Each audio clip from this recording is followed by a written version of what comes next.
Hello friends, welcome to your channel MP अरब। आशा करती हूँ कि आप सभी स्वस्थ होंगे, निरंतर अपने एग्जाम की तैयारी कर रहे होंगे। आज हम पढ़ने वाले हैं मध्य प्रदेश की राजनीतिक एवं प्रशासनिक व्यवस्था। तो चलिए स्टार्ट करते हैं फ्रेंड्स। यदि आप हमारे चैनल पर नए हैं, अभी तक चैनल सब्सक्राइब नहीं किया है, तो यदि आपको वीडियो यूज़फुल लगता है तो वीडियो को लाइक कीजिए, कमेंट कीजिए, अपने प्यारे प्यारे फ्रेंड्स के साथ शेयर कीजिए और चैनल को सब्सक्राइब कीजिए। पहला क्वेश्चन है हमारा, सिविल अधिकार संरक्षण अधिनियम 1955 की निम्नलिखित में से किस धारा के अंतर्गत सद्भावना पूर्वक की गई कार्यवाही के लिए संरक्षण उपबंध किए गए हैं? तो धारा 14 का है, 14 का, जिसमें सद्भावना पूर्वक की गई कार्यवाही के लिए संरक्षण उपबंध किए गए हैं, धारा 14 की का में। सिविल अधिकार संरक्षण अधिनियम 1955 की धारा 14 के का के अधीन अपराध करने वाली व्यक्ति कंपनी हो तो हर ऐसा व्यक्ति जो अपराध किए जाने के समय उस कंपनी के कारोबार के संचालन के लिए उस कंपनी की भार साधक और उस कंपनी के प्रति उत्तरदायी था, वह अपराध का दोषी समझा जाएगा। तदनुसार उसके विरुद्ध कार्यवाही की जाने और उसे दंडित किए जाने के लिए भी भागी होगा। परंतु इस धारा में अंतर्विष्ट किसी बात से कोई ऐसा व्यक्ति दंड का भागी नहीं होगा यदि वह यह साबित कर देता है कि अपराध की जानकारी के बिना किया गया है या ऐसे अपराध का किया जाना निवारित करने के लिए उससे सम्यक तत्परवर्ती थी, तो इसमें सजा नहीं दी जाएगी। सिविल अधिकार संरक्षण अधिनियम 1955 की निम्नलिखित में से किस धारा के अंतर्गत कंपनियों द्वारा अपराध का उपबंध किया गया है? तो यह है धारा 14।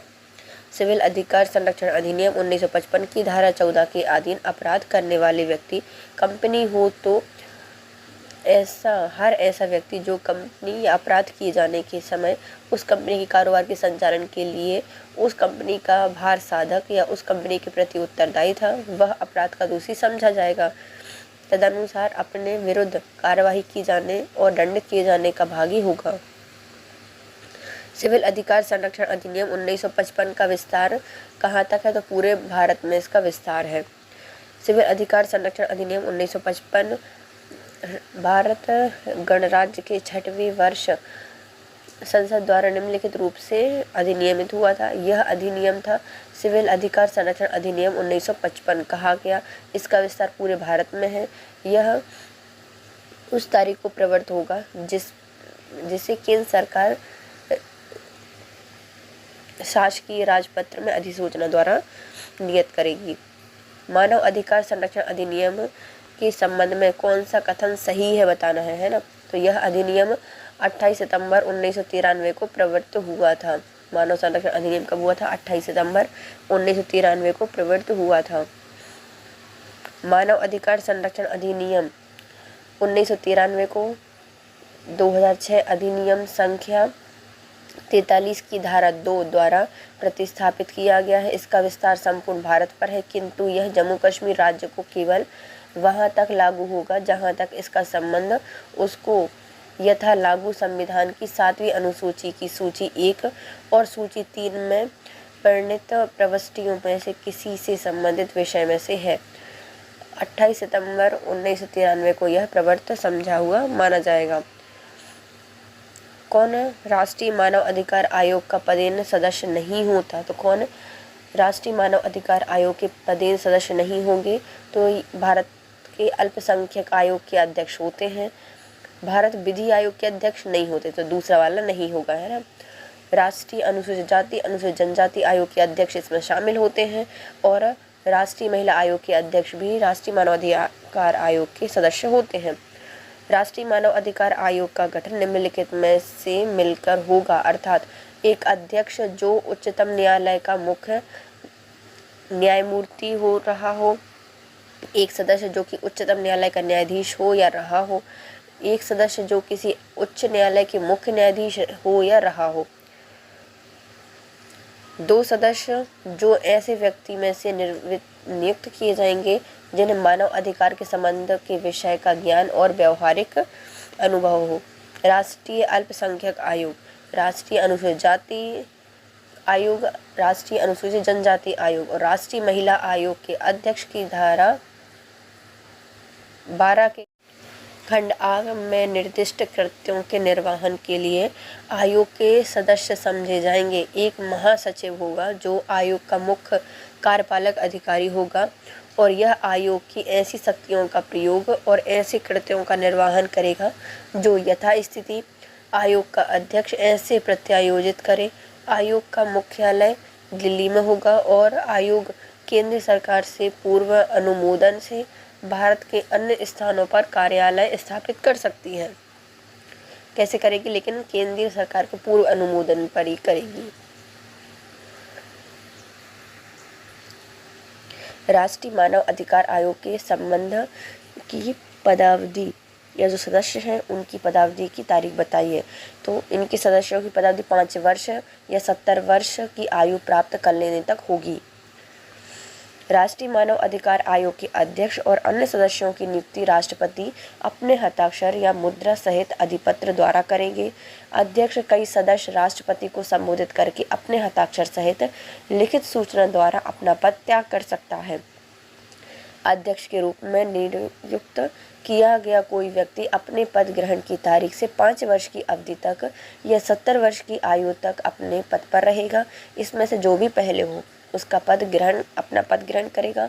सदस्य के रूप में नियुक्त किए गए कोई भी व्यक्ति अपने पद ग्रहण की 5 वर्ष की अवधि तक अपना पद ग्रहण करेगा और 5 वर्ष की और अवधि के लिए पुनर्नियुक्ति पत्र का पात्र होगा। परंतु कोई भी सदस्य 70 वर्ष की आयु प्राप्त कर लेने के पश्चात अपना पद ग्रहण नहीं कर सकेगा। भारतीय दंड संहिता की धारा 175, 178 और धारा 179 और धारा 180 और धारा 228 में वर्णित अपराधों के संदर्भ में मानव अधिकार आयोग को समझा जाएगा। मानव अधिकार आयोग क्या है? सिविल न्यायालय। भारतीय दंड संहिता की धारा 175, 178, 179, 180 और 228 में वर्णित अपराधों के संदर्भ में मानव अधिकारों को सिविल न्यायालय माना जाएगा। सशस्त्र बलों के सदस्य द्वारा मानव अधिकार के अतिक्रमण की शिकायत के बारे में आयोग स्वप्रेरणा से या अपनी अर्जी की प्राप्ति पर क्या कर सकता है? तो केंद्र सरकार से रिपोर्ट मांग सकता है। सशस्त्र बलों के सदस्यों द्वारा मानव अधिकार के अतिक्रमण की शिकायत के बारे में आयोग स्वप्रेरणा से या किसी अर्जी की प्राप्ति अपने आयोग केंद्र सरकार से रिपोर्ट मांग सकता है। राज्य मानव अधिकार आयोग के सदस्यों के रूप में उच्च न्यायालय का कौन आसीन न्यायाधीश या कोई आसीन जिला न्यायाधीश इसके परामर्श के पश्चात नियुक्त किया जाएगा। तो ये होगा संबंधित राज्य के उच्च न्यायालय के मुख्य न्यायाधीश। राज्य मानव अधिकार आयोग के अध्यक्ष और सदस्यों की नियुक्ति राज्यपाल द्वारा अपने हस्ताक्षर या मुद्रा सहित अधिपत्र द्वारा होती है, परंतु प्रत्येक नियुक्ति ऐसी समिति की सिफारिश पर प्राप्त होने के पश्चात की जाएगी जो कि निम्नलिखित से मिलकर बनी होगी। अर्थात मुख्यमंत्री अध्यक्ष होगा, विधानसभा का अध्यक्ष सदस्य होगा, उस राज्य के गृह विभाग के भार साधक मंत्री सदस्य होंगे और विधानसभा में विपक्ष के नेता होंगे सदस्य। परंतु यह और कि जहां पर किसी राज्य के विधान परिषद है वह उस परिषद की सभापति, उस परिषद में विपक्ष का नेता भी समिति का सदस्य होगा। किंतु यह और भी कि उच्च न्यायालय का कोई आसीन न्यायाधीश या तो आसीन जिला न्यायाधीश संबंधित राज्य के उच्च न्यायालय के मुख्य न्यायाधीश या न्यायमूर्ति से परामर्श करने के पश्चात ही नियुक्त किया जाएगा, अन्यथा नहीं। राज्य आयोग के अध्यक्ष के पद पर हुई रिक्ति की दिशा में किसी एक सदस्य को अध्यक्ष के रूप में कार्य करने के लिए प्राधिकृत करने की शक्ति किसे होगी? तो रिक्ति की दिशा में यदि पद जो अध्यक्ष है उसके पद की रिक्ति है तो इसमें सदस्यों को अध्यक्ष के रूप में कार्य करने के लिए प्राधिकरण की शक्ति किसके पास होती है? राज्यपाल के पास होती है। राज्य आयोग के अध्यक्ष के पद पर हुई रिक्ति की दिशा में किसी एक सदस्य को अध्यक्ष के रूप में कार्य करने के लिए प्राधिकृत करने की शक्ति राज्यपाल को होती है। राज्य मानव अधिकार आयोग का अध्यक्ष कोई सदस्य राज्यपाल को संबोधित करके हस्ताक्षर सहित लिखित सूचना द्वारा अपना पद त्याग सकता है। राज्य आयोग का प्रत्येक सदस्य मानव अधिकार संरक्षण अधिनियम के अधीन कृत्यों का उपयोग करने के लिए आयोग और राज्य आयोग द्वारा नियुक्त या प्राधिकृत प्रत्येक अधिकारी समझा जाएगा लोक सेवक। सभी अधिकारी क्या समझे जाएंगे? लोक सेवक समझे जाएंगे। आयोग, राज्य आयोग का प्रत्येक सदस्य मानव अधिकार संरक्षण अधिनियम के अधीन कृत्यों का प्रयोग करने के लिए आयोग या फिर राज्य आयोग द्वारा नियुक्ति प्राधिकृत प्रत्येक अधिकारी लोक सेवक समझा जाता है। राज्य आयोग अपना वार्षिक प्रतिवेदन किसके समक्ष प्रस्तुत करते हैं? तो ये राज्य सरकार के समक्ष प्रस्तुत करते हैं। राज्य आयोग अपना वार्षिक प्रतिवेदन राज्यसभा के समक्ष प्रस्तुत करते हैं। मानव अधिकार संरक्षण अधिनियम में सशस्त्र बल की परिभाषा निम्नलिखित में से कौन शामिल नहीं है? तो इसमें राज्य के सशस्त्र बल शामिल नहीं होते। मानव अधिकार संरक्षण अधिनियम में सशस्त्र बल की परिभाषा में नौसेना, थल सेना, वायुसेना शामिल होती है, लेकिन सशस्त्र बल इसमें शामिल नहीं होता। सिविल अधिकार संरक्षण अधिनियम 1955 की निम्नलिखित में से किस धारा के अंतर्गत सामूहिक जुर्माना अधिरोपित करने की राज्य सरकार की शक्ति का उपबंध किया गया है? तो ये धारा 10 का बताता है। सिविल अधिकार संरक्षण अधिनियम 1955 की धारा का 1 या का में 10 की का में यदि विधि रीति से जांच करने के पश्चात राज्य सरकार को यह समाधान हो जाता है कि किसी क्षेत्र के निवासी इस अधिनियम के अधीन दंडनीय किसी अपराध के लिए किए जाने से संबंधित है या उसका दुष्प्रेषण कर रहा है या ऐसे अपराध के लिए किए जाने से संबंधित व्यक्ति को संरक्षण दे रहा है या अपराधी का पता लगाने या पकड़वाने में अपनी शक्ति के अनुसार सभी प्रकार की सहायता नहीं कर रहा है या ऐसे अपराध के लिए किए जाने वाले महत्वपूर्ण साक्ष्यों को दबा रहे हैं, तो राज्य सरकार राजस्व की अधिसूचना द्वारा ऐसे निवासियों पर सामूहिक जुर्माना अधिरोपित कर सकती है। मध्य प्रदेश जिला योजना समिति अधिनियम किस वर्ष पारित हुआ था? तो जिला की योजना समिति आई है तो 1955 में ये पारित हुई थी। भारत के संविधान के अनुच्छेद 243 या घ के प्रत्यायोजन के लिए जिला योजना समितियों का गठन करने तदपि उनसे अनुषंगिक विषयों के लिए अधिनियम का प्रयोग या प्रावधान है। इसी के अंतर्गत सन 1995 में मध्य प्रदेश जिला योजना समिति अधिनियम पारित किया गया था। मानव अधिकार संरक्षण अधिनियम 1993 का उद्देश्य क्या है? तो यह मानवों के अधिकारों का बेहतर संरक्षण करता है, मानव अधिकारों का सुरक्षा का आयोग का गठन करता है, राज्य मानव अधिकार सुरक्षा आयोग का गठन करता है। उपयोग सभी। भारत में मानव अधिकार संरक्षण अधिनियम 28 सितंबर 1993 को लागू हुआ था। इस अधिनियम की धारा 3 के अनुच्छेद के तहत अध्यक्ष और सदस्यों की नियुक्ति राष्ट्रपति द्वारा की जाती है। इसका अध्यक्ष अनिवार्य रूप से भारत का सेवानिवृत्त मुख्य न्यायाधीश होता है। इसका उद्देश्य मानव अधिकारों का बेहतर संरक्षण, संवर्धन, मानव अधिकार संरक्षण आयोग का गठन और राज्य के मानव अधिकार सुरक्षा आयोग का गठन करना है। मानव अधिकार संरक्षण अधिनियम 1993 किस तिथि को लागू हुआ था? तो यह 28 सितंबर 1993 को लागू हुआ था। भारत में मानव अधिकार संरक्षण अधिनियम 28 सितंबर 1993 को लागू हुआ था। मानव अधिकार संरक्षण आयोग मानव अधिकारों का संरक्षण संवर्धन करता है। इसका विस्तार संपूर्ण भारत में है। सिविल अधिकार संरक्षण अधिनियम 1955 के अंतर्गत कंपनियों द्वारा अपराध किए जाने की दिशा में कौन उत्तरदायी होता है?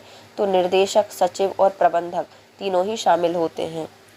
सिविल अधिकार संरक्षण अधिनियम 1955 के अंतर्गत कंपनी द्वारा अपराध किए जाने की दिशा में कंपनी के सचिव, प्रबंधक, निर्देशक सभी जिम्मेदार होते हैं। राष्ट्रीय मानव अधिकार आयोग के अध्यक्ष सदस्यों की नियुक्ति समिति के निम्नलिखित में से कौन सदस्य नहीं होता? लोकसभा के अध्यक्ष होते हैं, राज्यसभा के सभापति नहीं होते। इसमें सदस्य कौन नहीं होगा? राज्यसभा के सभापति नहीं होते और लोकसभा के विपक्ष के नेता भी इसमें शामिल होते हैं और राज्यसभा के विपक्ष के नेता भी होते हैं। राष्ट्रीय मानव अधिकार आयोग एवं सदस्यों की नियुक्ति सर्वोच्च न्यायालय के मुख्य न्यायाधीश की सलाह पर एक समिति द्वारा की जाती है। चयन समिति में प्रधानमंत्री, लोकसभा के अध्यक्ष, राज्यसभा के उपसभापति, गृह मंत्री, लोकसभा, राज्यसभा के विपक्ष के नेता शामिल होते हैं। भारत में पंचायती राज की त्रिस्तरीय व्यवस्था का अनुमोदन किस समिति द्वारा किया गया था? तो बलवंत राय मेहता समिति के द्वारा। जनवरी 1957 में गठित बलवंत राय मेहता समिति ने नवंबर 1957 में अपनी रिपोर्ट प्रस्तुत की। पंचायती राज की त्रिस्तरीय व्यवस्था की सिफारिश की। अशोक मेहता समिति 1977 में आई। GV राव समिति 1985 समिति के संबंध में पंचायत राज का पुनर्जीवन से है। भारतीय संविधान का अनुच्छेद 17 का संबंध किससे है? तो अस्पृश्यता उन्मूलन से संबंधित है। भारतीय संविधान के भाग 3 के अंतर्गत अनुच्छेद 17 का संबंध अस्पृश्यता उन्मूलन से है, जबकि शिक्षा संबंधी सूची का विषय है। खाद्य अधिनियम हाल ही में पारित होकर एक नवीन कानून बना है। सिविल अधिकार संरक्षण अधिनियम 1955 के अंतर्गत अपराध का विचारण किस न्यायालय द्वारा किया जाता है? तो अपराध का विचारण किया जाएगा प्रथम श्रेणी न्यायिक मजिस्ट्रेट के द्वारा। सिविल अधिकार संरक्षण अधिनियम 1955 के अंतर्गत अपराध का विचारण प्रथम श्रेणी न्यायिक मजिस्ट्रेट द्वारा किया जाता है। मध्य प्रदेश का महालेखाकार कार्यालय AGMP निम्नलिखित में से किस शहर में है? तो ये है ग्वालियर में। मध्य प्रदेश का राज्य का महालेखाकार कार्यालय ग्वालियर में स्थित है। RCBP नरगुना प्रशासनिक अकेडमी किस शहर में है? तो ये है भोपाल में। RCBP नरगुना प्रशासनिक अकेडमी मध्य प्रदेश की राजधानी भोपाल में अवस्थित है। यह एक प्रशासनिक एवं प्रबंधीय अकादमी है। सिविल अधिकार संरक्षण अधिनियम 1955 के अधीन सभी अपराध होंगे। तो सभी अपराध कैसे होते हैं? क्षमनीय होते हैं। सिविल अधिकार संरक्षण अधिनियम 1955 के अधीन सभी अपराध क्षमनीय होते हैं।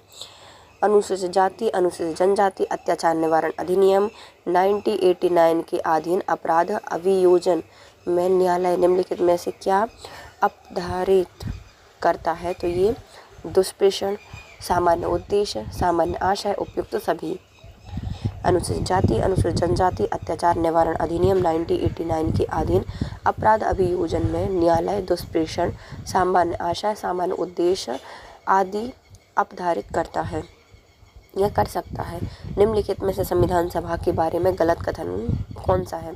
तो इसकी बड़ी संख्या में समितियों की मदद से काम करेगा और प्रारूप समिति सबसे महत्वपूर्ण होती है। तो जो हमारे संविधान सभा है ये क्या करती है? एक बड़ी संख्या में समितियों की मदद से काम करती है और प्रारूप समिति से महत्वपूर्ण होती है। अल्पसंख्यक समुदाय जैसे ईसाई, एंग्लो इंडियन और पारसियों को सभा में पर्याप्त प्रतिनिधित्व दिया जाएगा। तो ये भी सही है। इसका निर्वाचन सार्वभौमिक वयस्क मताधिकार के आधार पर किया जाता है। तो ये गलत हो जाएगा।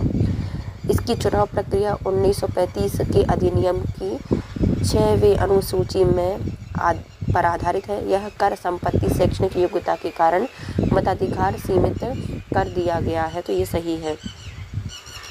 प्रांतों और देशी रियासतों को उनकी जनसंख्या के अनुपात में संविधान सभा में प्रतिनिधित्व दिया गया था। साधारणतः 10 लाख की आबादी पर एक सदस्य या एक स्थान का आवंटन किया गया था। इसका निर्वाचन वयस्क मताधिकार के आधार पर नहीं होता।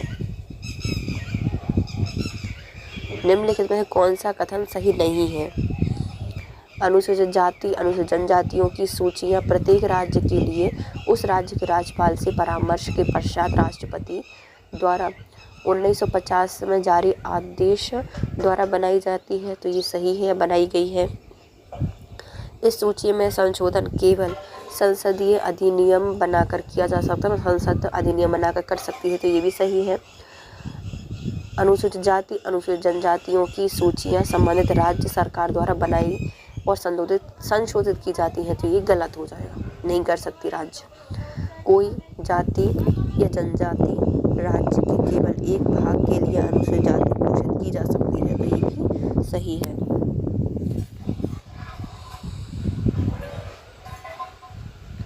राज्य सरकारों को अनुसूचित जाति जनजातियों की सूचियों को बनाने, उनमें संशोधित करने का अधिकार नहीं होता। राज्य सरकार नहीं कर सकती। संविधान के अनुच्छेद 341 के अंतर्गत अनुसूचित जाति और अनुच्छेद 342 के अंतर्गत अनुसूचित जनजाति के संबंध में राष्ट्रपति द्वारा संबंधित राज्य के राज्यपाल से परामर्श करने के बाद ही 1950 में जारी एक आदेश द्वारा इन जातियों की सूची बनाई गई है। अनुच्छेद 341A के नहीं 2 और 342(2) के अंतर्गत संसद क्रमशः जाति और जनजाति की सूचियों को विधि द्वारा संशोधित कर सकती है। किसी जनजाति को राज्य के किसी विशेष क्षेत्र के लिए भी अनुसूचित जनजाति घोषित किया जा सकता है। भारत के किस राज्य में मानव विकास प्रतिवेदनों का प्रकाशन किया था? तो ये सबसे पहले मध्य प्रदेश के द्वारा किया था। राज्य स्तरीय मानव विकास रिपोर्ट जारी करने वाला देश का पहला राज्य मध्य प्रदेश था। मध्य प्रदेश का राजगढ़ जिला अपनी अलग मानव विकास रिपोर्ट तैयार करने वाला देश का पहला जिला बना। विश्व में सर्वप्रथम मानव विकास रिपोर्ट लंदन के द्वारा 1990 में प्रकाशित की गई थी। भारत में राष्ट्रीय स्तर पर मानव विकास रिपोर्ट सर्वप्रथम 2001 में जारी की गई थी। मध्य प्रदेश की 11वीं पंचवर्षीय योजना में निम्नलिखित में से किस क्षेत्र को सबसे ज़्यादा आवंटित किया गया था? तो इसमें सबसे ज़्यादा आवंटित की गई थी ऊर्जा, एक एक करके ऊर्जा। 11वीं पंचवर्षीय योजना जो कि 2007 से 2012 तक चली, राज्य अर्थव्यवस्था की अपेक्षाओं और आवश्यकताओं की दृष्टिगत रखते हैं। मध्य प्रदेश की 11वीं पंचवर्षीय योजना का आकार कुछ 69,000 कुछ था, जो कि 10वीं पंचवर्षीय योजना के मुकाबले 2.07 गुना ज़्यादा थी। इस योजना में ऊर्जा पर समस्त व्यय का 13.46% खर्च हो रहा है। सिंचाई और बाढ़ नियंत्रण के समस्त व्यय का 21.64% खर्च हो रहा है। सामाजिक सेवाओं पर समस्त व्यय का 28.69% खर्च हो रहा था। मध्य प्रदेश की अर्थव्यवस्था कृषि प्रधान है।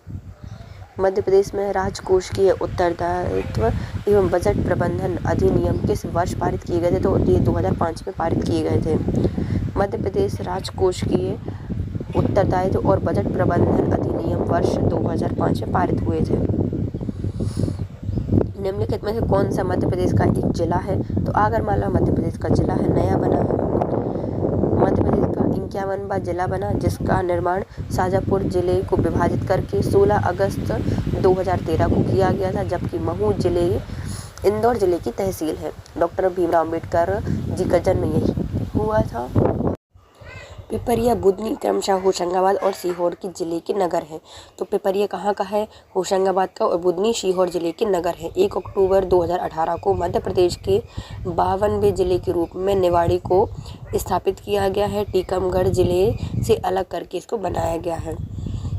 निम्नलिखित में कौन सा जिला 1956 में मध्य प्रदेश में शामिल नहीं था? तो नागपुर नहीं था, इंदौर, भोपाल, ग्वालियर थे।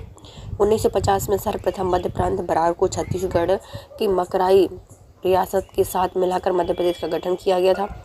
तब इसकी राजधानी इंदौर थी, परंतु 1956 में भाषाई आधार पर राज्यों के पुनर्गठन के समय विदर्भ समेत मराठी भाषी क्षेत्रों को महाराष्ट्र में मिला दिया गया। विदर्भ के सहित 1 नवंबर 1956 को मध्य प्रदेश या जो मध्य भारत विंध्य प्रदेश भोपाल राज्य को मिलाकर मध्य प्रदेश हिंदी भाषी राज्य का गठन किया गया, जिसकी राजधानी भोपाल बनाई गई। मध्य प्रदेश अपने वर्तमान स्वरूप 1 नवंबर 2000 को आया। इससे पूर्व यह 16 जिले का संगठित करके छत्तीसगढ़ राज्य का अलग कर दिया गया। 3 क्षेत्रों को मध्य प्रदेश के रूप में विलय कर दिया गया है। वो क्षेत्र बताइए।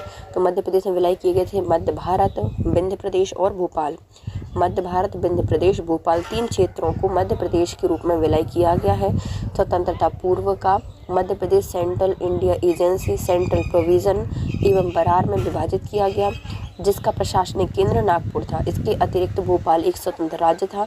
वर्ष 1947 में स्वतंत्रता प्राप्ति के पश्चात मध्य प्रदेश में सेंट्रल प्रोविजन और बरार, मध्य भारत, विंध्य क्षेत्र और भोपाल को विभाजित किया गया और मध्य प्रदेश के गठन के बाद इन तीनों क्षेत्रों को मिला दिया गया। 1 नवंबर 1956 को मध्य प्रदेश का गठन हुआ।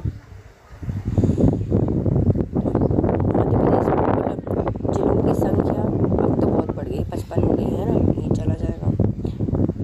निम्नलिखित में से 1956 में मध्य प्रदेश में कौन नहीं जुड़ा था? तो कच्छ नहीं जुड़ा था, ये गुजरात का क्षेत्र है। 1956 में मध्य प्रदेश में कच्छ नहीं जुड़ा था। कच्छ गुजरात का एक प्रांत है, जबकि जाऊ, जखाऊ, कांडला, मुद्रा यहाँ के प्रमुख बंदरगाह हैं। कहाँ के? गुजरात के। कांडला 12 प्रमुख राष्ट्रीय बंदरगाहों में से एक है। कांडला नदी पर स्थित है। यह बंदरगाह महाराव श्री खेंगरजी तृतीय और ब्रिटिश सरकार के सहयोग से 19वीं शताब्दी में विकसित किया गया था। मध्य प्रदेश उच्च न्यायालय का खंडपीठ कहाँ है? तो ये है इंदौर और ग्वालियर में स्थित है। मध्य प्रदेश उच्च न्यायालय की मुख्य पीठ जबलपुर। इसकी पीठ 28 नवंबर 1968 को इंदौर ग्वालियर में स्थापित की गई थी। 1968 में बनाई गई थी। भारतीय संविधान के अनुच्छेद 214 के अंतर्गत प्रत्येक राज्य में उच्च न्यायालय की स्थापना की गई। 2 जनवरी 1936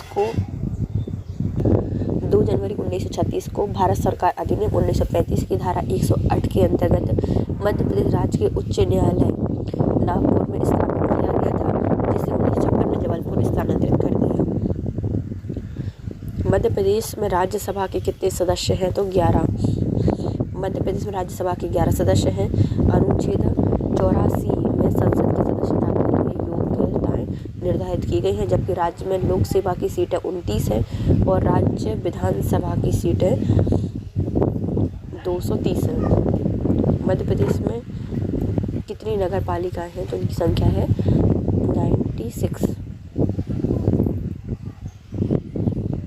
98 हो गई है वर्तमान में समथिंग, और इनके सदस्यों की संख्या 15 से 40 होती है। नगर पालिकाएँ 20,000 से अधिक 1 लाख से कम जनसंख्या वाले क्षेत्र में गठित की जाती है। नगर पालिका का प्रशासनिक प्रमुख जो कार्यपालन अधिकारी होता है CMO, और राजनीतिक प्रमुख नगर पालिका अध्यक्ष होते हैं। नगर पालिका अध्यक्ष। मध्य प्रदेश में कुल कितनी तहसीलें हैं? तो इनकी संख्या है 342। 10 संभाग हैं। मध्य प्रदेश में लोकसभा निर्वाचन क्षेत्र कितने हैं? 29 है लोकसभा निर्वाचन क्षेत्र। राज्यसभा की सीटें 11। 29 सीटें हैं लोकसभा क्षेत्र की। उसमें से अनुसूचित जाति के लिए 4 सीटें आरक्षित की गई हैं, जो कि है भिंड, टीकमगढ़, देवास, उज्जैन में। अनुसूचित जनजाति के लिए 6 सीटों का आवंटन किया गया है, रतलाम, धार, खरगोन, शहडोल, मंडला, बैतूल में। और राज्यसभा में 11 सीटें हैं। वर्तमान में जिला कटनी निम्नलिखित जिलों में से किसके पहले एक हिस्सा था? तो कटनी हिस्सा था पहले जबलपुर का, फिर कहाँ चला गया? फिर उसको अलग से जिला बना दिया गया। कटनी नदी के तट पर स्थित है कटनी। चूना पत्थर का नगर कहलाता है। निम्नलिखित जिलों में से कौन सा नर्मदापुरम का संभाग नहीं है? होशंगाबाद है, बैतूल है और हरदा है, लेकिन सीहोर नहीं, सीहोर भोपाल का है। नर्मदापुरम संभाग मध्य प्रदेश राज्य में एक भौगोलिक एरिया है। यहाँ पर इस संभाग को 27 अगस्त 2008 को बनाया गया था। होशंगाबाद, बैतूल, हरदा इसके ज़िले हैं। सीहोर भोपाल संभाग का ज़िला है। शहडोल संभाग में कौन सा ज़िला आता है? तो शहडोल में आते हैं अनूपपुर, शहडोल, उमरिया। शहडोल संभाग मध्य प्रदेश राज्य का संभाग है। यह 2008 में बनाया गया था। इस संभाग के अंतर्गत अनूपपुर, शहडोल, उमरिया आदि जिले आते हैं। पहले डिंडोरी जिला भी इसका हिस्सा था, लेकिन इसे बाद में हटाकर जबलपुर में शामिल कर दिया गया। लोक सेवा वितरण गारंटी पर कानून बनाने के लिए भारत में पहला राज्य कौन है? तो ये हो जाएगा मध्य प्रदेश। मध्य प्रदेश में लोक सेवा वितरण गारंटी पर कानून बनाने वाला भारत का पहला राज्य मध्य प्रदेश। मध्य प्रदेश में उच्च न्यायालय का प्रधान आसन जबलपुर में है। मध्य प्रदेश में उच्च न्यायालय जबलपुर में स्थित है। उच्च न्यायालय की अन्य खंडपीठ इंदौर और ग्वालियर में है। न्यायालय में कुल 18 न्यायाधीश और भोपाल खंड प्रस्तावित है। सिंगरौली का जिला मुख्यालय क्या है? तो बैडन है। सिंगरौली जिला का मुख्यालय बैडन है। यहाँ पर नॉर्दर्न कोल फील्ड लिमिटेड स्थित है। सिंगरौली में कोयला क्षेत्र सोन महानदी के उत्तरी सीमा पर स्थित है। कोयला मुख्यतः बराकर सेल समूह से प्राप्त होता है। सिंगरौली को देश की ऊर्जा राजधानी कहा जाता है, जो कि देश के 10% ताप विद्युत ऊर्जा उत्पन्न करती है। इसका मुख्यालय अन्य भी हैं मध्य प्रदेश में, जैसे सिंगरौली का जिला मुख्यालय बैडन में है, पश्चिमी निमाड़ का मुख्यालय खरगोन में, पूर्वी निमाड़ का खंडवा में, आगर मालवा का आगर में। मध्य प्रदेश में विधानसभा में कितनी निर्वाचन सीटें हैं? तो 230, राज्यसभा में 11, लोकसभा में 29। वर्ष में इंदौर नगर निगम IMC की स्थापना कब हुई थी? तो 1956 में। इंदौर नगर निगम की स्थापना 1956 में। इंदौर एकमात्र ऐसा शहर है जहां भारतीय प्रबंधन संस्थान IIM और भारतीय प्रौद्योगिकी संस्थान IIT दोनों स्थापित हैं। मध्य प्रदेश में उच्च न्यायालय की मुख्य सीट कहाँ पर है? तो ये जबलपुर में है। खंडपीठ ग्वालियर इंदौर में स्थापित है। निम्नलिखित जिलों में से कौन सा सागर संभाग के अंतर्गत आता है? तो पन्ना आता है। हरदा, सिवनी, गुना नहीं आते। पन्ना सागर संभाग के अंतर्गत आता है। हीरे की खदान यहाँ पर है और मधगवा हीरे की खदान यहीं पर स्थित है। जुलाई 2018 में मध्य प्रदेश में कितने जिले थे? तो 51 जिले थे। जुलाई 2018 में 51 जिले थे, वर्तमान में 55 हो गए हैं। मध्य प्रदेश में 16वीं लोकसभा की कितनी सीटें थी? तो ये थी 29 सीटें थी। मध्य प्रदेश में कितने मंडल हैं, डिवीज़न हैं? तो 10 डिवीज़न हैं। 10 मुख्यालय भी हैं संभागों की। 1950 में ब्रिटिश सेंट्रल प्रांत एवं बरार में निम्नलिखित में से किस मध्य प्रदेश की राजधानी माना जाता है? तो ये है नागपुर। ये बनाया गया था, नागपुर को बनाया गया था। मध्य प्रदेश विधानसभा के कार्यालय कब समाप्त होना नियत है? तो ये जून 2019 में समाप्त हो गया होगा।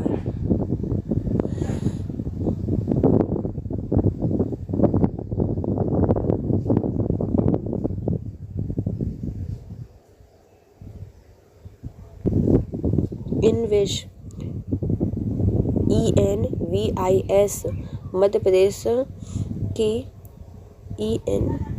ENVIS नोट के रूप में भारत सरकार के किस मंत्रालय द्वारा संचालित या स्थापित किया गया है? तो पर्यावरण एवं वन मंत्रालय के अधीन इसको स्थापित किया गया है। भारत में सरकार के पर्यावरण, वन एवं जलवायु परिवर्तन मंत्रालय द्वारा इसको स्थापित किया गया है। ग्वालियर, जबलपुर, भोपाल, इंदौर, उज्जैन एवं सतना के अलावा निम्नलिखित शहरों में से किसमें मध्य प्रदेश में एकीकृत नियंत्रण एवं कमान क्षेत्र ICCC के माध्यम से निगरानी रखी जाती है? तो सागर के माध्यम से निगरानी रखी जाती है।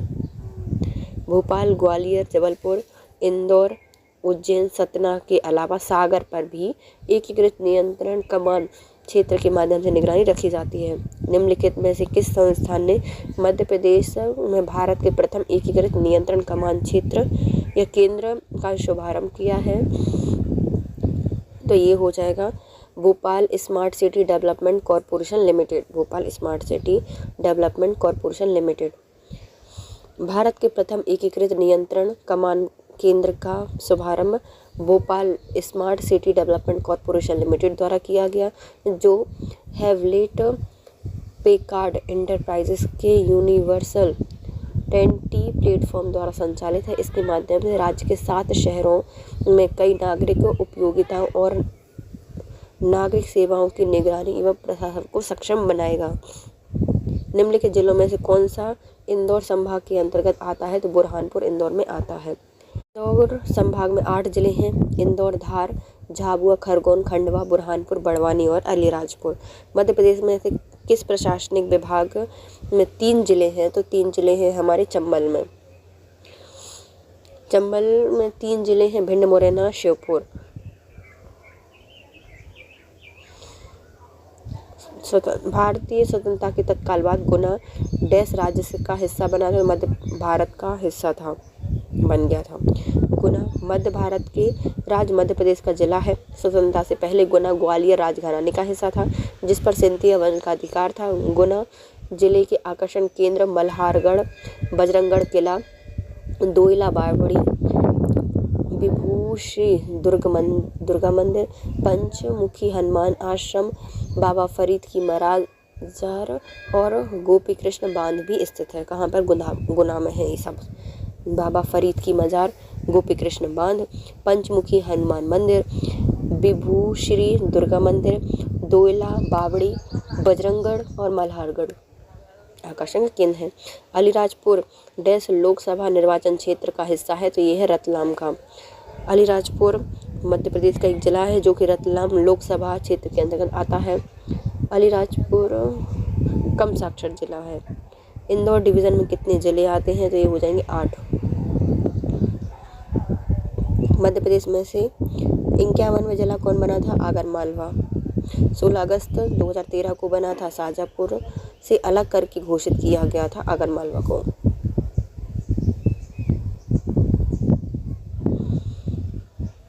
छत्तीसगढ़ राज्य बना था 1 नवंबर 2000 को। 26वां राज्य बना था भारत का। राजधानी है छत्तीसगढ़ की रायपुर। होशंगाबाद जिला किस संभाग में आता है, तो ये नर्मदापुरम में आता है। 15वीं शताब्दी में मांडू के द्वितीय राजा सुल्तान होशंग शाह गौरी द्वारा स्थापित प्रमुख कस्बा है होशंगाबाद। नर्मदापुरम संभाग में 3 जिले आते हैं, होशंगाबाद, हरदा और बैतूल। मध्य प्रदेश की पहली महिला राज्यपाल, इनका नाम है सरला ग्रेवाल। मध्य प्रदेश की पहली महिला राज्यपाल सरला ग्रेवाल। पहली मुख्यमंत्री उमा भारती थी, उमा भारती।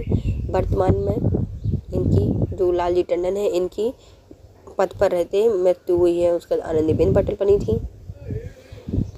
कौन सा जिला मालवा के क्षेत्र में नहीं आता, तो मालवा में नहीं आता, मंडला, ये बघेलखंड में आता है। कर्क रेखा मालवा के मध्य से होकर गुजरती है। भारत के नियंत्रक महालेखा परीक्षक CAG को निम्नलिखित में से कौन नियुक्त करता है, तो भारत के करते हैं राष्ट्रपति। अनुच्छेद 148 के अनुसार भारत के एक नियंत्रक महालेखा परीक्षक होगा जिसकी नियुक्ति राष्ट्रपति द्वारा की जाती है। मध्य प्रदेश में मंत्रिपरिषद किसके प्रति उत्तरदायी होती है, तो ये विधानसभा के प्रति उत्तरदायी होती है। संविधान द्वारा राज्यों में संसदीय शासन व्यवस्था की स्थापना की गई है। संसदीय शासन में राज्य की वास्तविक कार्यपालिका शक्ति मंत्रिपरिषद में निहित होती है, जो कि राज्य की विधान सभा के प्रति उत्तरदायी होती है। संविधान के अनुच्छेद 161 यह उपबंधित करता है कि जिन बातों में इन संविधान द्वारा या उसके अधीन राज्यपाल से उसे अपेक्षित है कि वह अपने कर्तव्यों और उनमें से किसी एक में विवेकानुसार करे, उन बातों को छोड़कर राज्यपाल को अपने कर्तव्यों का प्रयोग करने में सहायता और एवं सलाह देने के लिए मंत्रिपरिषद होगी, जिसका प्रधान मुख्यमंत्री होगा। खंड 2 में यदि कोई प्रश्न उठाता है कि कोई विषय ऐसा है या नहीं जिसके संबंध में इस संविधान द्वारा या तो उसके अधीन राज्यपाल का अपने विवेक अनुसार कार्य करे, राज्यपाल का अपने विवेक अनुसार किया गया विनिश्चय अंतिम होगा। राज्यपाल द्वारा की गई किसी बात का विधि मान्यता इस आधार पर प्रश्नगत नहीं की जाएगी कि विवेक अनुसार कार्य करना चाहिए या नहीं। खंड 3 इस प्रश्न की किसी न्यायालय में जांच नहीं की जाएगी क्या मंत्रियों ने राज्यपाल की कोई सलाह दी है, और यदि दी है तो क्या है, तो कोई भी जांच नहीं की जाएगी न्यायालय में। अनुच्छेद 164 एक के अनुसार मुख्यमंत्री की नियुक्ति राज्यपाल करते हैं और अन्य मंत्रियों की नियुक्ति राज्यपाल मुख्यमंत्री की सलाह पर करते हैं तथा मंत्री राज्यपाल के प्रसाद पर्यंत अपने पद ग्रहण करते हैं। मंत्रियों की इस श्रेणी के आधार पर मंत्रिपरिषद मंत्रिमंडल में अंतर किया जाता है।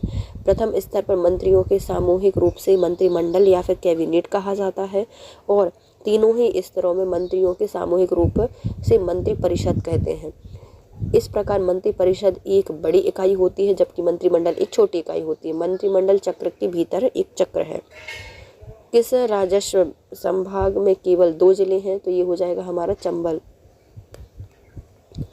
मध्य प्रदेश में 2 जिले आते थे मध्य प्रदेश में पहले जब बना था, है ना। अब वर्तमान में चंबल के अंतर्गत 3 आते हैं, भिंड, मुरैना, श्योपुर। मध्य प्रदेश के मुख्यमंत्री कौन नहीं रहे हैं, तो नरेश चंद्र रहे हैं, गोविंद नारायण सिंह रहे हैं और श्री मंडलोई रहे हैं, लेकिन सी शुक्ला या BC शुक्ला नहीं रहे हैं। श्री VC शुक्ला मध्य प्रदेश के मुख्यमंत्री कभी नहीं रहे।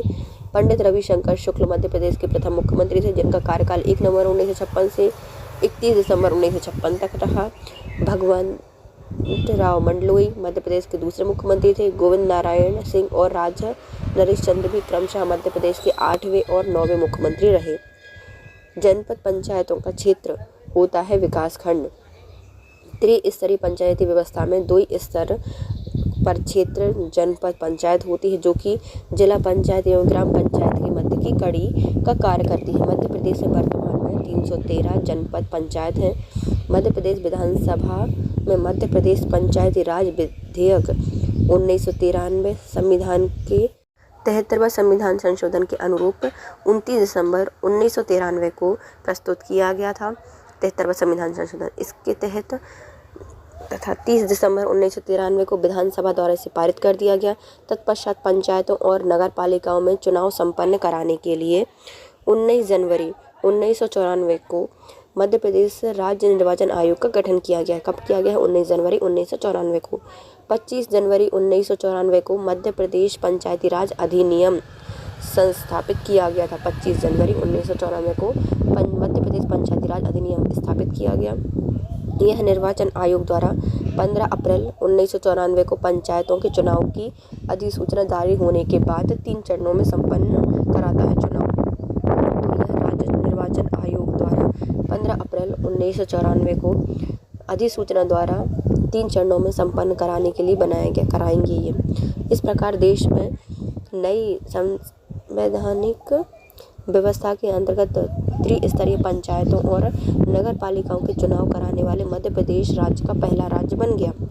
मध्य प्रदेश में पंचायतों के 3 स्तर होते हैं: ग्राम स्तर, ग्राम पंचायत और विकास खंड पर जनपद पंचायत होती है, और तीसरा जिला पंचायत होती है। ग्राम स्तर पर ग्राम पंचायत, विकास खंड स्तर पर जनपद पंचायत और जिला स्तर पर जिला पंचायत होती है। मध्य प्रदेश में उच्च न्यायालय कहाँ पर है? तो ये जबलपुर में स्थित है। 1956 में स्थापना की गई थी। 2 खंडपीठ हैं ग्वालियर और इंदौर में।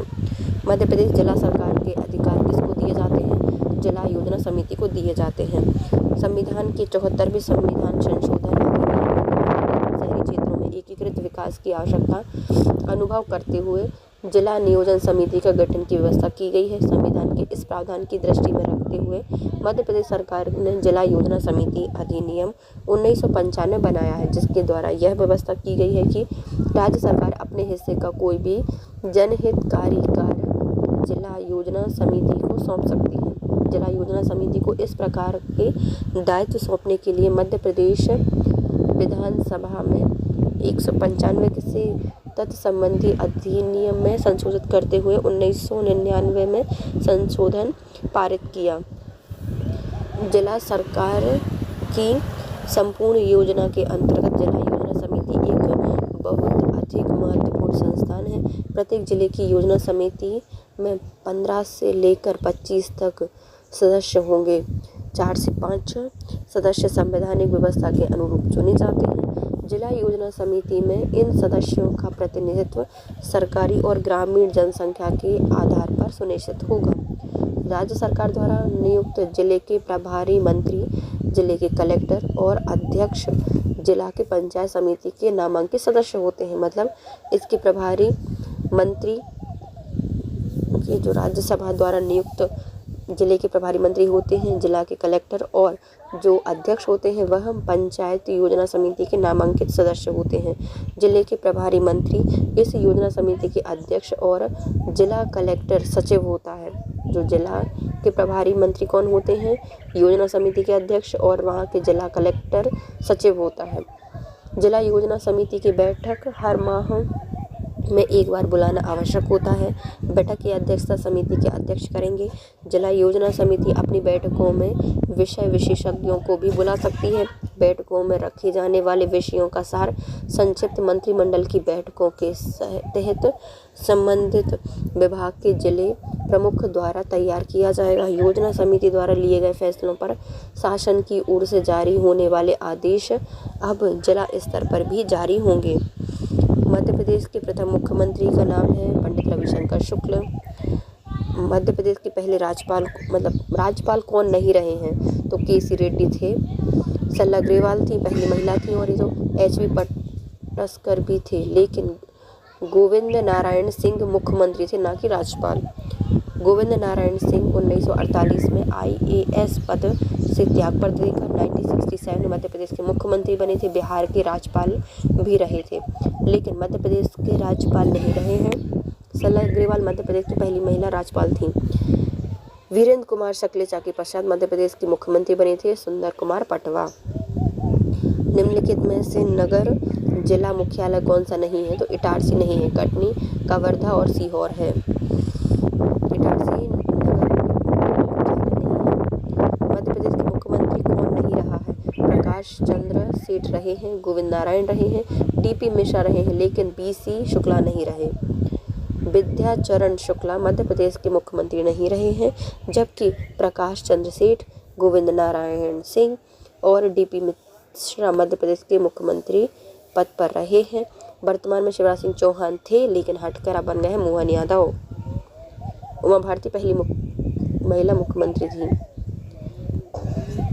इस संभाग सबसे बड़ा संभाग है तो ये हो जाएगा जबलपुर संभाग, और जनसंख्या में इंदौर संभाग। 2008 में मध्य प्रदेश के 2 नए जिले गठित किए गए थे, जिनका नाम है सिंगरौली और अलीराजपुर। मध्य प्रदेश में 17 मई 2008 को अलीराजपुर बना और 24 मई 2008 को सिंगरौली बना। सीधी जिले का विभाजन करके सिंगरौली जिला बनाया गया, जबकि झाबुआ को अलग करके अलीराजपुर का गठन किया गया। सिंगरौली जिले की 3 तहसील हैं, सिंगरौली, चित्रांगी और देवसर। सिंगरौली का मुख्यालय बैडन है, जबकि अलीराजपुर का मुख्यालय अलीराजपुर होगा। अलीराजपुर जिले में जोवट और भावरा तहसील शामिल है। मध्य प्रदेश में सबसे ज़्यादा समय तक मुख्यमंत्री पद पर रहे हैं हमारे शिवराज सिंह चौहान। निम्नलिखित में से कौन सा दल ना तो मान्यता प्राप्त राष्ट्रीय दल है और ना ही मध्य प्रदेश राज्य के लिए मान्यता प्राप्त है? तो ये हो जाएगा हमारा गोंडवाना गणतंत्र पार्टी। गोंडवाना गणतंत्र पार्टी ने मध्य प्रदेश में 2008 विधानसभा चुनाव में भाग लिया था, परंतु इस पार्टी को मध्य प्रदेश ने ना तो राज्य स्तर की पार्टी की मान्यता दी है और ना ही मान्यता प्राप्त राष्ट्रीय दल है। निम्न कथनों पर विचार कीजिए। नीचे दिए गए जो कूट हैं उनका सही उत्तर चुनिए। जिला पंचायत अध्यक्ष अप्रत्यक्ष निर्वाचन से निर्वाचित होते हैं क्या? तो पहला क्या हो जाएगा? सही हो जाएगा। जिला पंचायत अध्यक्ष होते हैं वह अप्रत्यक्ष निर्वाचन से निर्वाचित होते हैं। दूसरा आता है पंचायतों या पंचायती राज में 50% सीटें महिलाओं के लिए आरक्षित की गई हैं। तो क्या ये सही है? तो ये गलत है, नहीं, बल्कि 33% सीटों की व्यवस्था की गई है। सरपंच प्रत्यक्ष निर्वाचन से निर्वाचित होते हैं, तो सही हो जाएगा। सरपंच हमारे यहाँ पर प्रत्यक्ष निर्वाचन से निर्वाचित होते हैं। सरपंच, पंच, जनपद सदस्य और जिला जनपद सदस्यों के चुनाव प्रत्यक्ष निर्वाचन के आधार पर होते हैं, जबकि ग्राम पंचायतों के उप सरपंच, जनपद एवं जिला पंचायतों के अध्यक्ष और उपाध्यक्ष दोनों का चुनाव है वह निर्वाचन सदस्यों के द्वारा किया जाता है। सभी सदस्यों की पंचायतों में 1/3 पद महिलाओं के लिए आरक्षित होते हैं। ध्यानतलब है कि राज्य मंत्री परिषद ने 21 मार्च 2017 को मध्य प्रदेश नगर पालिका विधि संशोधन विधेयक 2007 का अनुमोदन कर दिया है। इस विधेयक के अनुसार नगर निकायों में महापौर, अध्यक्ष और पार्षदों के पद पर महिलाओं के लिए 50% आरक्षण की व्यवस्था की गई है। ये सिर्फ मध्य प्रदेश में है, ना कि सब कहीं। कब की गई है? तो राज्य मंत्री परिषद ने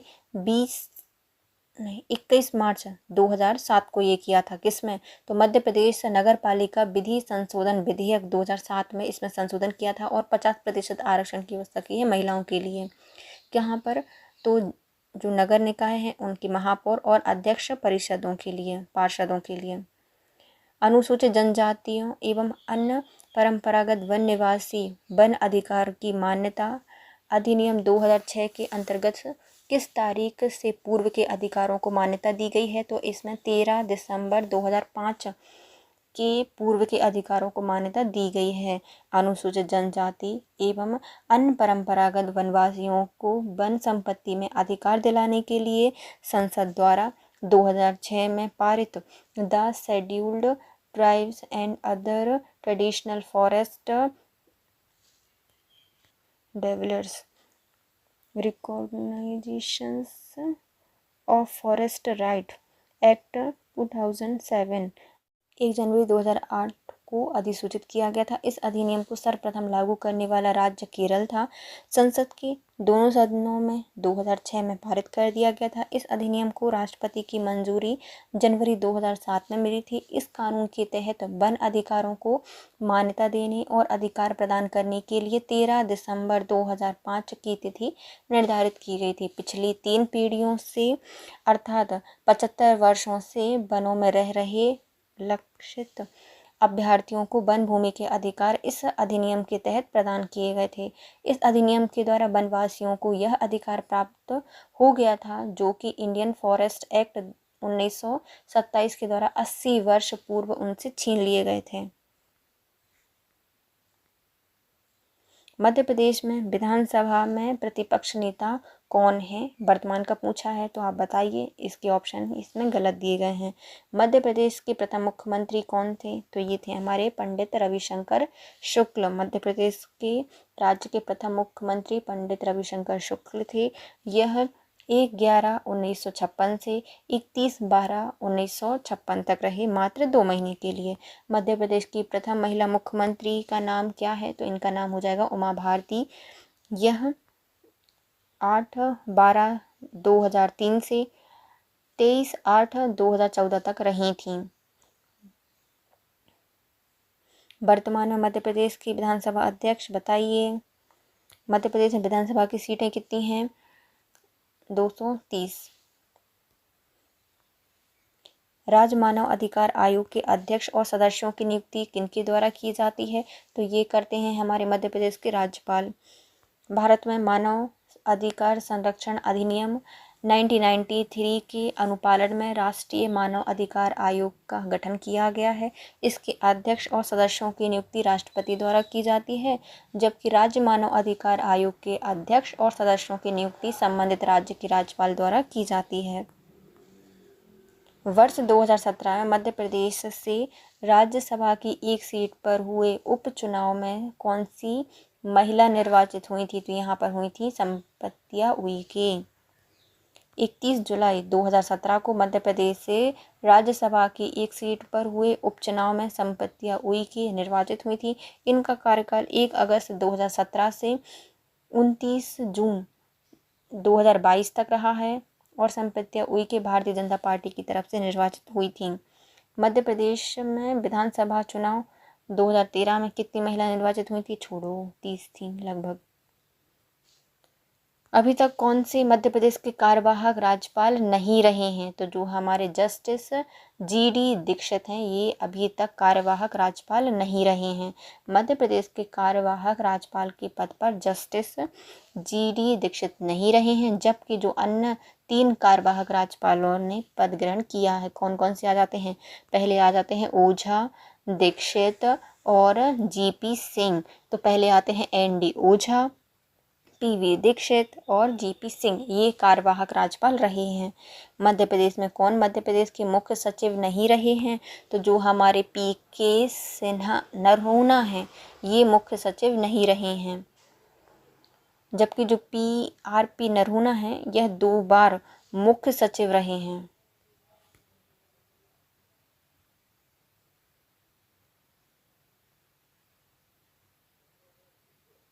RP नरहोना रहेगा ना कि PK नरहोना है ना, तो RP नरहोना 2 बार सचिव रहे हैं और ये PK नरहोना नहीं रहे हैं। निम्नलिखित में से कौन मध्य प्रदेश में नहीं है? तो जो हमारा छोटा नागपुर का पठार मध्य प्रदेश में नहीं है। मालवा है, बघेलखंड, महाकौशल है। मालवा, महाकौशल, बघेलखंड मध्य प्रदेश के हिस्से हैं, जबकि छोटा नागपुर का क्षेत्र झारखंड का खनिज उत्पादन क्षेत्र है। मालवा का पठार मध्य प्रदेश के पश्चिम भाग में लावा मिट्टी दक्कन ट्रैप चट्टानों से निर्मित है। नर्मदा नदी के उत्तर में है। विंध्याचल श्रेणी के पूर्व में स्थित है। बघेलखंड पठार एवं सोन नदी से पूर्व एवं सोन घाटी के दक्षिण का क्षेत्र है मालवा का पठार। निम्नलिखित में से कौन सा किला हरदा जिले में स्थित है? तो जो हमारा मकराई का किला है, यह हरदा जिले में पाया जाता है। मकराई किला मध्य प्रदेश के हरदा जिले में स्थित है, जो कि पहाड़ियों पर बना हुआ है। इसके तीनों तरफ से सयानी नदी बहती है। भैया, मकड़ी को ऐसे पकड़ना आसान नहीं होता। सयानी नदी बह रही है तो सयानी नदी मकराई के किले के चारों तरफ से बहती है। गोंड राजवंशों ने 6वीं उत्तराधिकारी जो हैं राजा मकरंद शाह, इनके द्वारा इसको राजधानी बनाया गया था। विदर्भ क्षेत्र जो कि अब महाराष्ट्र राज्य का भाग बन गया है, पहले किस भाग या किस राज्य का भाग था? तो यह पहले मध्य प्रदेश में था, अब महाराष्ट्र में चला गया है।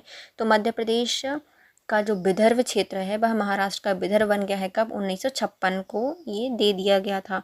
विदर्भ में मराठी और हिंदी भाषी लोग थे।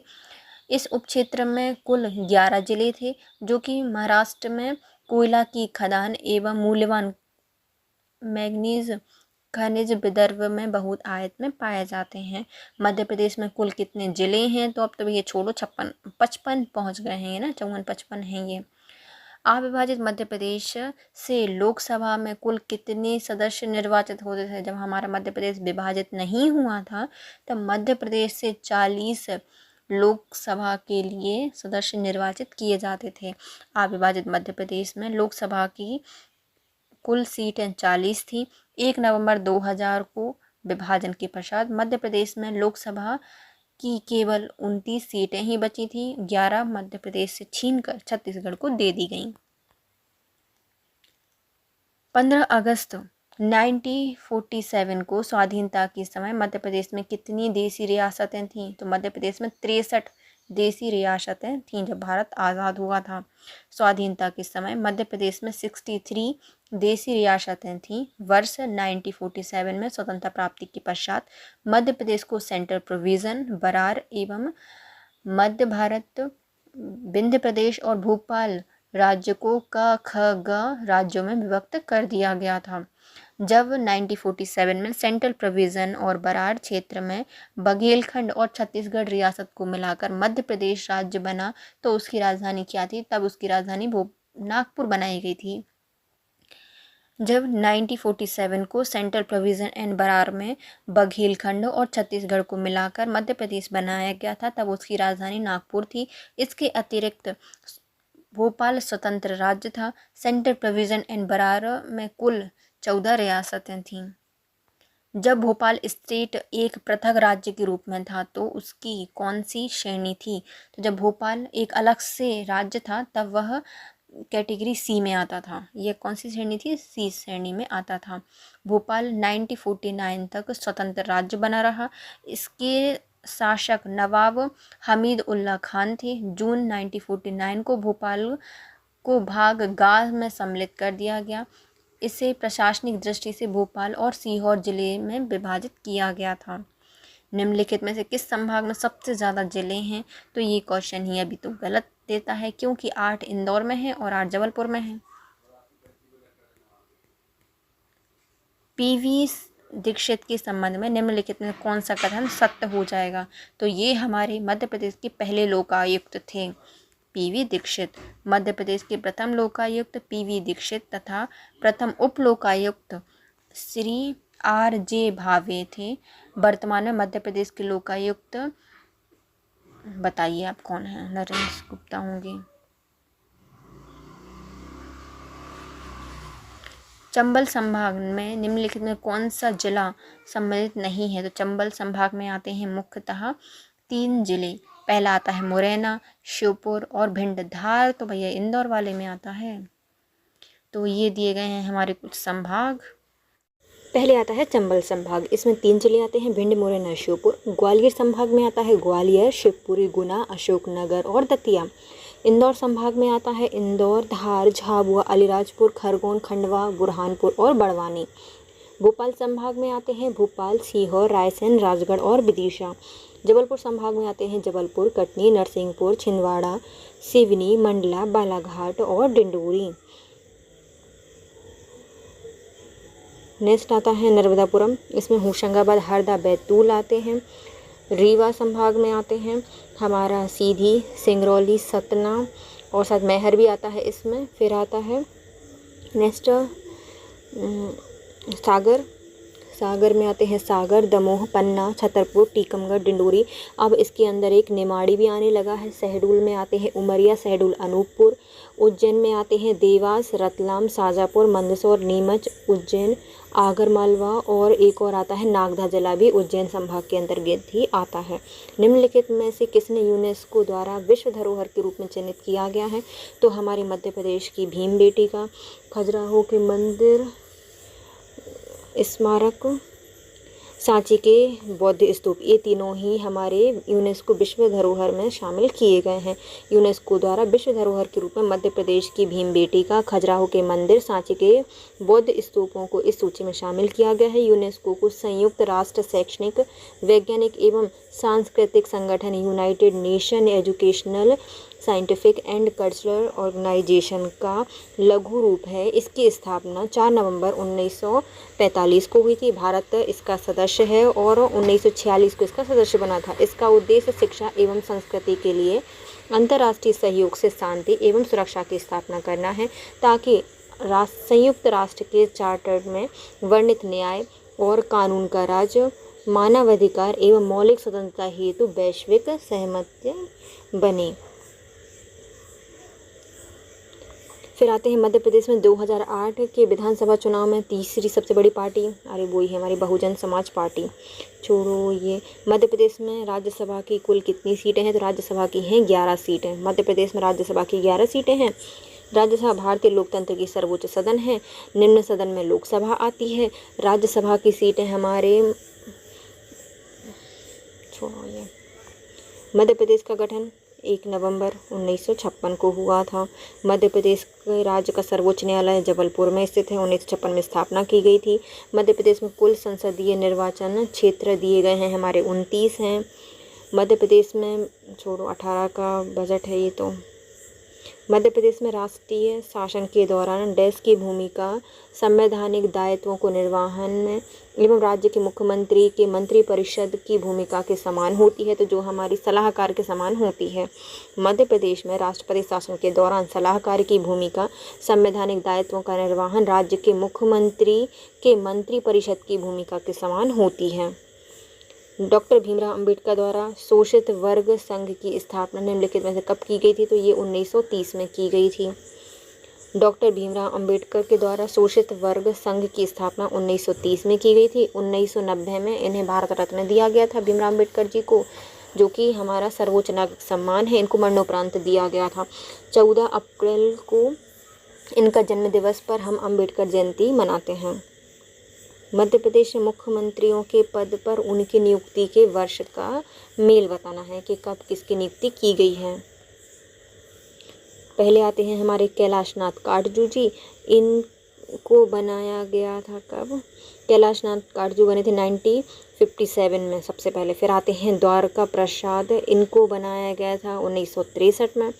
नेक्स्ट आते हैं हमारे कैलाश चंद्र जोशी। जोश लेकर आए थे कब? तो ये आए थे कैलाश चंद्र जोशी 1977 में। और अर्जुन सिंह आए हैं हमारे 1982 में, 82 में आए थे ये, 1982। देखो कैलाशनाथ काटजू 1957 को मध्य प्रदेश के मुख्यमंत्री बने। यह उड़ीसा और बंगाल के गवर्नर भी थे। द्वारका प्रसाद मिश्र, यह 1963 में मुख्यमंत्री बने थे। कृष्ण आयन महाकाव्य की रचना कैलाश चंद्र जोशी जी के द्वारा की गई थी। यह 9वें मुख्यमंत्री थे, 1977 में रहे, जबकि अर्जुन सिंह हैं 1982 में मुख्यमंत्री रहे थे। मध्य प्रदेश के पहले मुख्यमंत्री रविशंकर शुक्ल थे। वर्तमान में हमारे मोहन यादव जी हैं। पहली महिला मुख्यमंत्री उमा भारती थी। निम्नलिखित में से मध्य प्रदेश के भोपाल जिले के साथ कौन सा जिला सीमा साझा करता है? तो हमारा राजगढ़ है, वह भोपाल जिले के साथ सीमा साझा करता है। राजगढ़, विदिशा, सीहोर, रायसेन, गुना जिले से भोपाल की सीमा साझा होती है। 1972 में सीहोर से अलग होकर भोपाल को एक अलग जिला बना दिया गया था। मध्य प्रदेश में लोक निर्माण के लिए वर्तमान कैबिनेट मंत्री, छोड़ो ये तो अभी अपन को पढ़ने पड़ेंगे। भारत की आज़ादी के समय निम्नलिखित में से कौन सा शहर मध्य प्रदेश की राजधानी था? जब भारत आज़ाद हुआ तो नागपुर था। भारत की आज़ादी के समय 1 नवंबर 1956 को नया राज्य बना मध्य प्रदेश और उसकी राजधानी भोपाल बनाई गई। उसके पहले नागपुर थी। वर्तमान मध्य प्रदेश विधानसभा, मध्य प्रदेश में नया लोकायुक्त नरेश वो निकल गए। पंचायती राज अधिनियम मध्य प्रदेश में कब लागू किया गया था? 1993 में की गई थी। मध्य प्रदेश में पंचायती राज अधिनियम 1993 में पारित किया गया था। 1 नवंबर 1956 के पूर्व मुख्यमंत्री की 3 इकाइयों में, जिसमें मध्य भारत, विंध्य प्रदेश एवं महाकौशल में अलग अलग पंचायती राज व्यवस्था कायम थी। 1981 में मध्य प्रदेश सरकार के द्वारा मध्य प्रदेश पंचायती राज अधिनियम के रूप में इसको स्वीकृत किया गया। इसके अंतर्गत राज्य में त्रिस्तरीय पंचायती राज व्यवस्था जारी कर दी गई। वर्तमान समय में राज्य में त्रिस्तरीय पंचायती राज व्यवस्था कायम है। इसमें ग्राम पंचायत, जनपद पंचायत और जिला पंचायत आती हैं। एक या एक से अधिक गाँव के लिए ग्राम पंचायत, प्रत्येक खंड के लिए जनपद पंचायत और प्रत्येक जिले के लिए एक जिला पंचायत की बात कही गई है।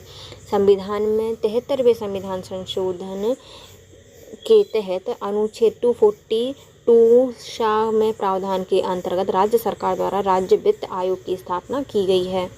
मध्य प्रदेश में राज्यपाल का कार्यकाल कितना वर्ष होता है? तो मध्य प्रदेश में हो या भारत के किसी भी राज्य में हो, सब कहीं कार्यकाल कितना होता है? 5 वर्ष होता है।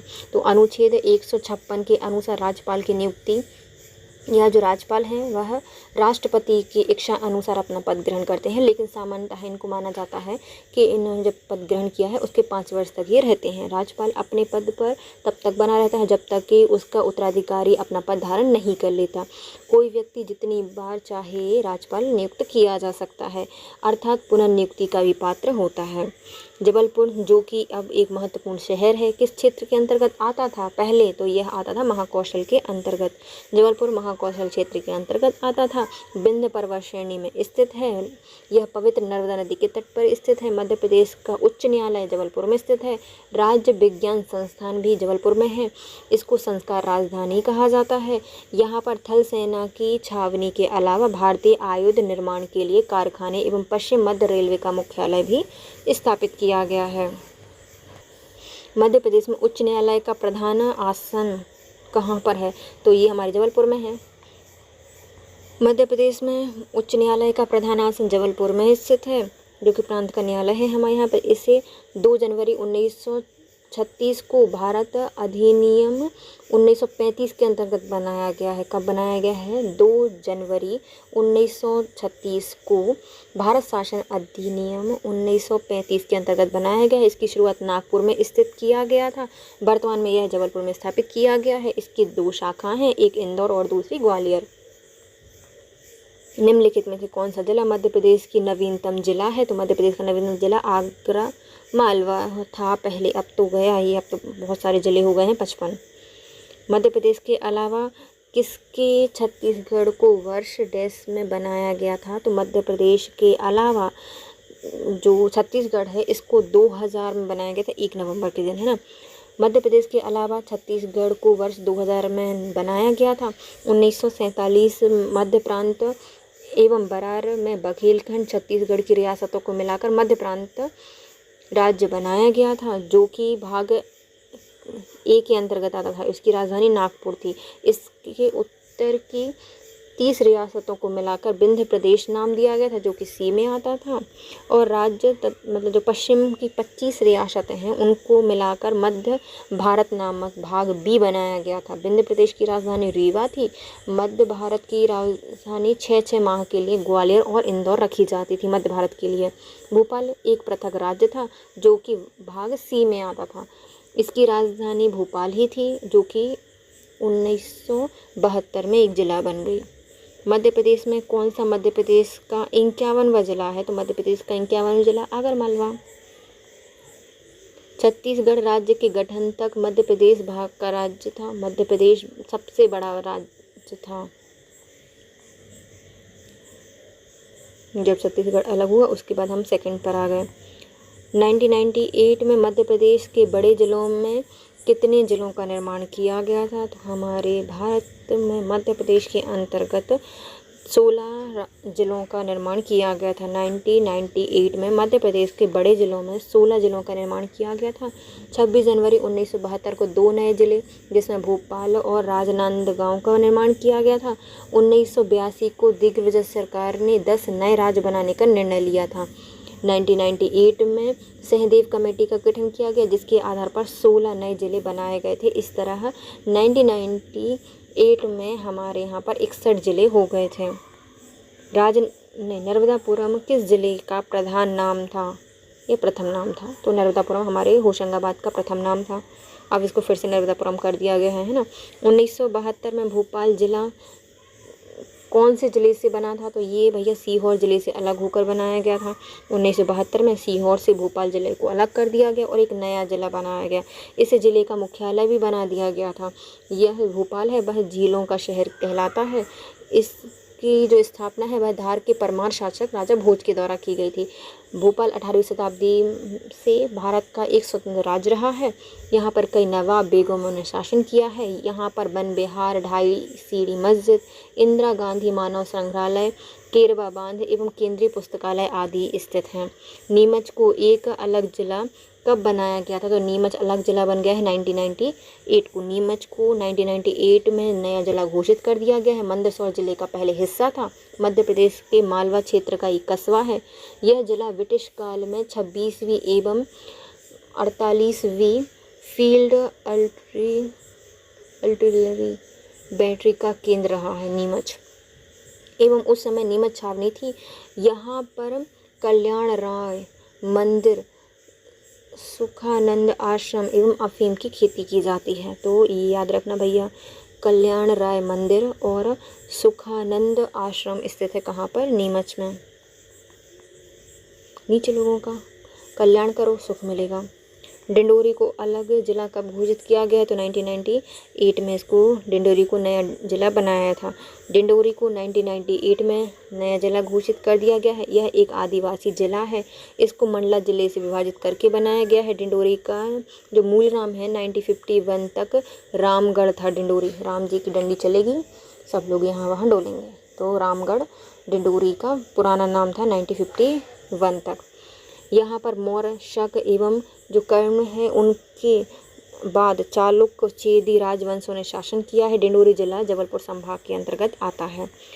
मध्य प्रदेश में साहित्य परिषद को किस वर्ष स्थापित किया गया था? तो साहित्य परिषद की स्थापना हुई है 1954 में। मध्य प्रदेश में साहित्य परिषद को 1954 में स्थापित किया गया था। राज्य में साहित्य एवं सांस्कृतिक गतिविधियों को संरक्षण एवं प्रोत्साहन प्रदान करने के उद्देश्य से साहित्य परिषद की स्थापना की गई है। इसका मुख्यालय नागपुर था, परंतु 1956 में राज्य पुनर्गठन के बाद वर्तमान में भोपाल में इसको स्थापित कर दिया गया है। साहित्य परिषद द्वारा कला एवं साहित्य के क्षेत्र में अनेक प्रादेशिक एवं अखिल भारतीय पुरस्कार प्रदान किए जाते हैं।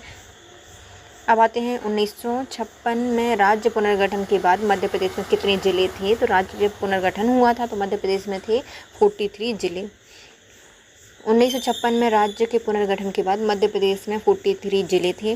26 नवंबर 1972 को भोपाल और राजनांदगांव 2 नए ज़िले बनाए गए थे। ज़िलों की संख्या 45 हो गई थी और 1998 को ज़िलों की संख्या 61 हो गई। 1 नवंबर 2000 को छत्तीसगढ़ अलग होने से 16 ज़िले नवीन राज्य जो था छत्तीसगढ़ उसमें चले गए।